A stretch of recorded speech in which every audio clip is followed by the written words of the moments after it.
काम करने के लिए बुद्धि की आवश्यकता होती है, शरीर की आवश्यकता होती है, अच्छी मनस्थिति होनी चाहिए।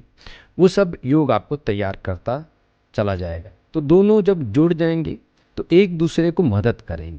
प्रणाम। आप सबके लिए बहुत प्रार्थना है।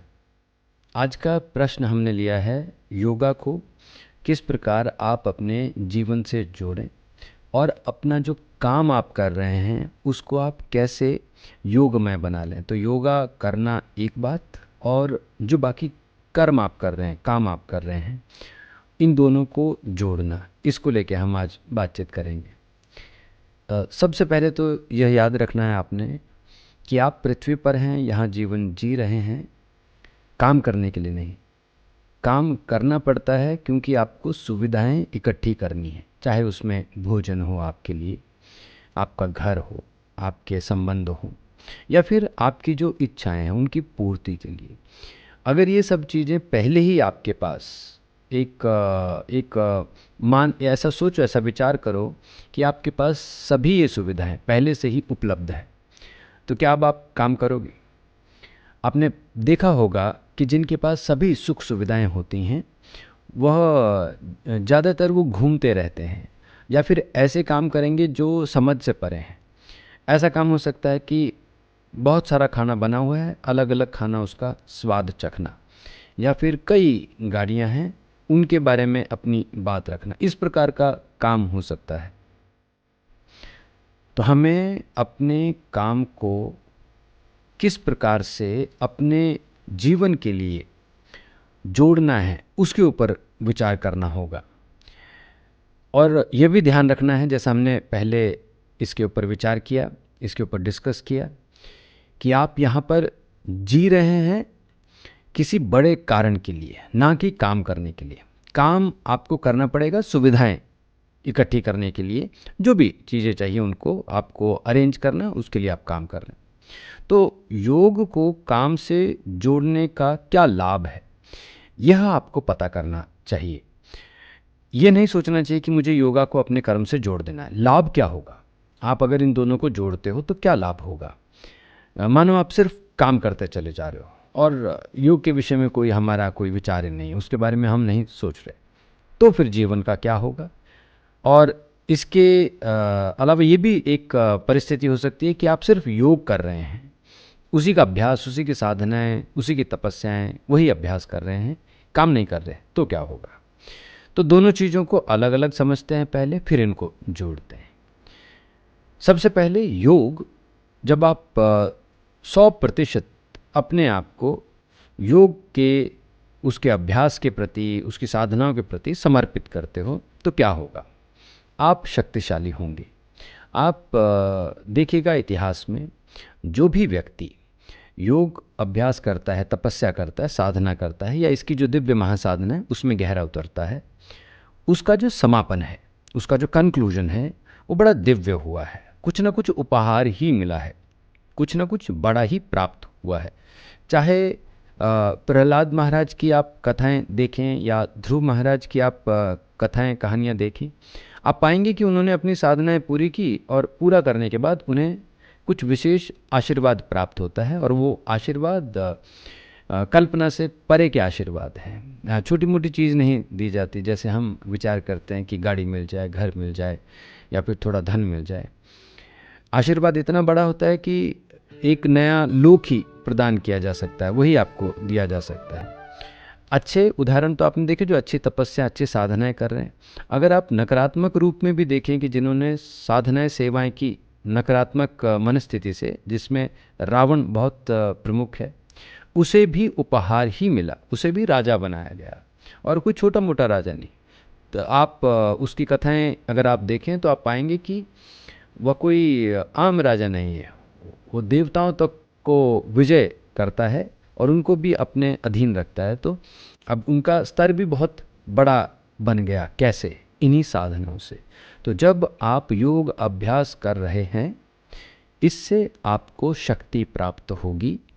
उस शक्ति का क्या उपयोग करोगे आप, उससे फिर पता चलेगा आप एक सकारात्मक आत्मा है या एक नकारात्मक आत्मा है।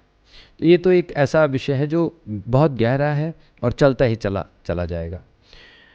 दूसरा पहलू देखते हैं जिसमें सिर्फ कर्म कर रहे हैं, काम कर रहे हैं। जब आप काम कर रहे होंगे, आपने पाया होगा उसका कोई अंत ही नहीं है। आपने पढ़ाई की, पढ़ाई का कोई अंत नहीं है। आपने एक समय आने के बाद पढ़ाई छोड़ दी, पर क्या लगता है आपको पढ़ाई का कोई अंत है? समाप्त होगी? बहुत है कुछ पढ़ने को। और आश्चर्य ये होगा कि जो आपने पढ़ा अब तक, वो अब पुराना मान लिया जाएगा। उसकी अब वो स्थिति नहीं है, अब नया ज्ञान है, नए विचार है, और कई ऐसी चीज़ें हैं जिनका अब आपको पता चलता है तो आपको आश्चर्य हो जाता है। तो ज्ञान का अंत नहीं, कर्म का अंत नहीं। आप काम करते रहो, किसी भी जॉब को करो, किसी भी व्यापार को करो, उसका कोई अंत ही नहीं है। जॉब में भी एक काम करेंगे, फिर दूसरा काम आएगा, हर दिन काम ही काम होता रहेगा। और ये किसके लिए कर रहे हो? परिवार के लिए कर रहे हो, अपने लिए कर रहे हो, तो उनकी इच्छाएं कभी समाप्त ही नहीं होती। वो पहले आपको कहेंगे कि आप विवाह करो, फिर आपको कहेंगे बच्चे हों, फिर आपके बच्चे होंगे, उनकी पढ़ाई देखनी है, वो बड़े करने हैं। आप बहुत मेहनत कर रहे होंगे, आपको लगेगा कि अब शायद पूरा हो जाएगा, तब मैं जीवन जीऊँगा। लेकिन ऐसा होता नहीं है। बच्चों की फिर शादियाँ सोचनी है आपने, वो भी अच्छी हों, तो उसका एक अलग से स्ट्रेस, डिप्रेशन लिए घूम रहे होते हैं। तो कर्म का भी अंत नहीं है, योग का देखेंगे तो उसका भी अंत नहीं है। तो दोनों अलग अलग रूप में जब चल रहे हैं, तो उनका अपना एक आशीर्वाद होगा आपको। कर्म अच्छे कर जाएंगे आप, परिवार सब देखेंगे तो उसका एक अपना आशीर्वाद होगा। योग आप जब पूर्ण कर जाएंगे तो उसका आपको आशीर्वाद होगा। हम जब बात करते हैं कि दोनों को जोड़ते हैं, तो ये विषय उठता है उन सब के लिए जो जीवन जी रहे हैं, समाज में रहते हैं। अगर कोई हिमालय की गुफाओं में बस बैठा हुआ है और उसे कोई लेना देना नहीं है काम करने से, किसी देश से, किसी राष्ट्र से, उसको कोई अर्थ नहीं है, उसको लिए पूरा ब्रह्मांड ही उसका घर है, पूरा ब्रह्मांड ही उसके लिए देश है, तो वो कोई काम नहीं करेगा। वो ऐसा नहीं सोचेगा कि मैं अब जाके कुछ अपनी तरफ से कुछ सहयोग दूं। वो अपनी तपस्याओं में लीन है, अपनी साधनाओं में लीन है, गहरा चला जा रहा है।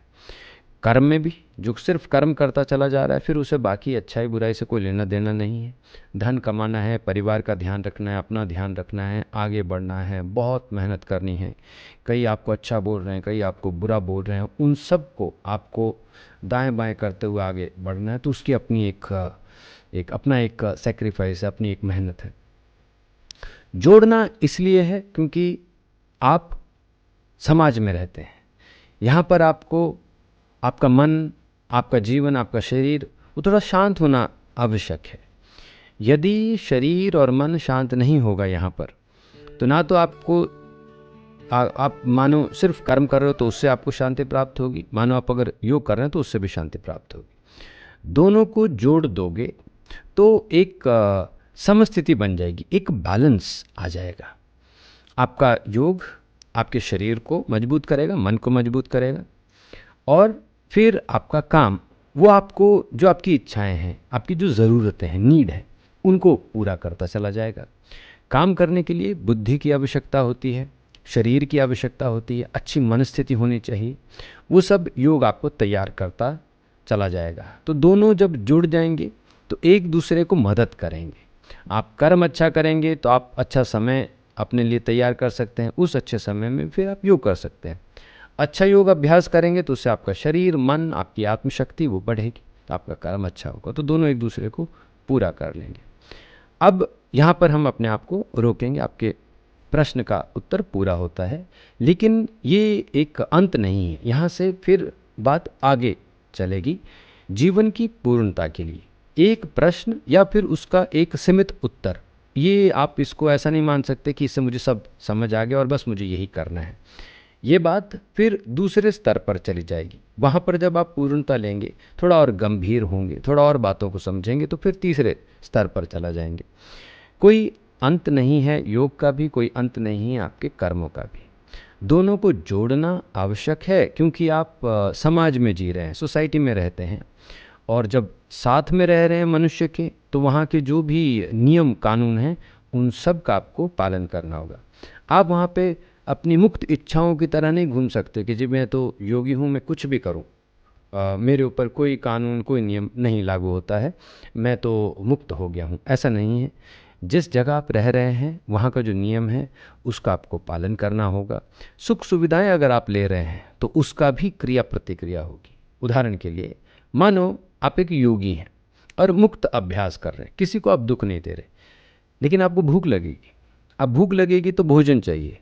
भोजन आप कैसे प्राप्त करेंगे? आप ऐसा नहीं कर सकते कि कहीं भी चले गए, किसी के भी फल उठा लिए या किसी भी दुकान में जाके कुछ भी भोजन उठा लिया, ये बोल के कि मैं योगी हूँ। ऐसा नहीं होगा। वो जो भोजन है उसके लिए कुछ धन देना पड़ेगा।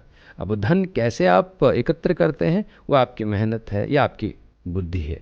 समाज में ऐसे ही कर्म होगा। लेकिन आप योगी हैं और आप पहाड़ों में हैं, आप जंगलों में हैं, या आप कहीं एकांत स्थान पर हैं, वहाँ पर ये नियम कानून बदल जाते हैं। ठीक है, तो आज के लिए इतना ही। आपके और प्रश्नों के साथ फिर मिलेंगे। अपना ध्यान रखें, प्रसन्न रहें और आगे बढ़ते रहें। नमो हिमालय।